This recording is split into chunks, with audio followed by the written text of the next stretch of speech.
길에서 소음을 잔뜩 내는 차를 본 적 있을 겁니다. 저 시끄러운 소리를 수고스럽게 돈을 주고 설치한 사람의 심리에는 무엇이 깔려 있을까요? 바로 관심을 받고 싶은 겁니다. 사람들이 나에게 관심을 가져주길 바라며 소리를 내는 것입니다. 관심을 가져주길 바란다는 것은 관심을 못 받고 있다는 증거이기도 합니다. 내 의도대로 상황이 흘러가지 않기에 저런 억지스런 소리를 배설하는 것입니다. 관심을 받기 위해서 어린아이가 아프다고 부모에게 거짓말하는 것과 비슷한 심리입니다. 욕도 마찬가지입니다. 내 생각은 이러저러한데 사람들이 나를 살펴봐 주지 않으니 화가 나는 겁니다. 화를 내며 욕을 하면 사람들이 순간 나를 보며 관심을 가져다 줍니다. 그 순간에는 내 의도대로 상황이 연출될 수도 있습니다. 하지만 이는 일시적일 뿐이죠. 문제를 근본적으로 해결하는 것이 아니기 때문입니다. 겨울철에 입술이 텄을 때 침을 바르면 잠깐 입술의 통증이 사라지지만 침이 마르고 나서 입은 더 터버리고 맙니다. 욕을 하여 존재감을 과시하는 게 아니라 진짜 실력으로 나를 증명해야 하는 겁니다. 언성을 높이는 것은 분풀이를 하는 것이지 상황을 해결하는 데에는 전혀 쓸모가 없습니다. 명확한 논리도 욕설과 고성이 탑재되면 의도대로 전달되지 않습니다. 논리는 사라지고 욕과 고성만이 남을 뿐이죠. 상황 해결은 온데간데 사라지고 그 자리에는 욕만 남습니다. 만약 내가 언성을 높였는데 상대방이 상황을 관망하며 나를 내려다보고 있다면 이건 정말 상상만 해도 부끄럽지 않습니까? 욕을 하고 소리를 높이고 있다면 당신은 이미 지고 있는 중입니다. 목소리 큰 사람이 이기는 것처럼 보일 수도 있습니다. 하지만 목소리 큰 사람은 문제 해결을 목소리를 통해서 하기 때문에 결국 좋은 평판을 얻지 못하고 한번 삐끗하면 모든 것을 잃고 맙니다.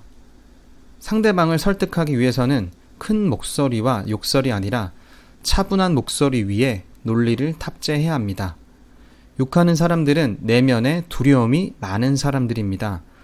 어떠한 조직이든 주도권을 잡으려 거세게 애쓰는 사람들을 본 적 있었을 겁니다. 그 심리의 기절을 파고 들어가 보면 내가 가진 게 없기 때문인 경우가 많습니다.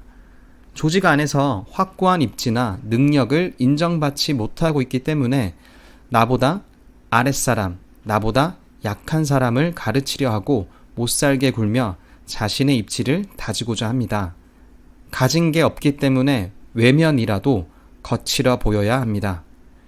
으르렁거리는 강아지들 많이 보셨죠? 사나운 게 아니라 겁이 많은 겁니다. 또 하나 예를 들어 볼까요? 학창시절 길거리 지나가다가 왜 꼬라봐? 라면서 시비 거시는 분들 한 번쯤은 만나보셨을 겁니다. 내가 힘이 약하니 경계를 해야 하는 겁니다. 내면에 힘이 없으니 외면을 강하게 보이게 자꾸 꾸미는 겁니다. 이런 말도 들어보셨죠? 결혼생활 초반에 먼저 기선제압해서 배우자를 잡아놔야 된다라는 말, 조직생활에서 신입사원들 초장에 조져놔야 된다는 말도 같은 맥락입니다. 내가 여유가 없으니 저 사람을 꼼짝 못하게 만들어야 한다는 논리입니다. 아무리 잘하는 척, 강한 척 나를 꾸며봐도 며칠만 같이 있어 보면 실력은 금방 들통납니다. 내가 인품이 훌륭하고 실력이 뛰어나면 사람들은 저절로 나를 따르게 되어 있습니다. 그게 사람을 잘 다스리는 가장 빠른 방법입니다. 진짜 고수들은 욕을 하지 않습니다. 언성을 높이지도 않죠. 화를 내지 않습니다. 자신을 포장하지 않습니다. 왜냐하면 그럴 필요가 없기 때문이죠. 이런 분들은 대개 넓은 호수처럼 마음이 평온합니다. 자신에 대한 확고한 입지와 실력이 있기 때문에 기싸움, 쓸데없는 시비, 이런 것들과는 전혀 거리가 멉니다. 고수들은 자신의 내면에 에너지를 쏟아붓습니다. 겉으로는 유해 보이지만 자기 자신에게는 누구보다 엄격하고 넘치는 실력으로 무장해 있죠. 사람들이 알아서 봐주고 고개를 숙여줍니다.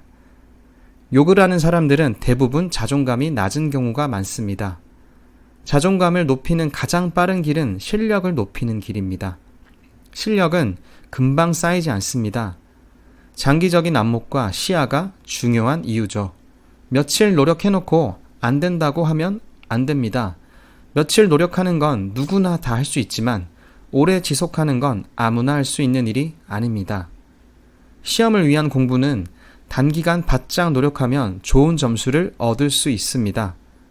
마치 토익 시험만을 위한 공부를 해서 900점을 맞더라도 영어를 능수능란하게 할 수 없는 이치와 같습니다. 일주일 한 달 열심히 다이어트를 하여 살을 뺐다 하더라도 다이어트가 끝나면 몸무게는 머지않아 원상복구됩니다. 이것은 일시적인 변동일 뿐입니다. 추세를 만들려면 식습관과 운동 습관을 바꿔야 합니다. 습관은 단기간에 만들어지지 않습니다.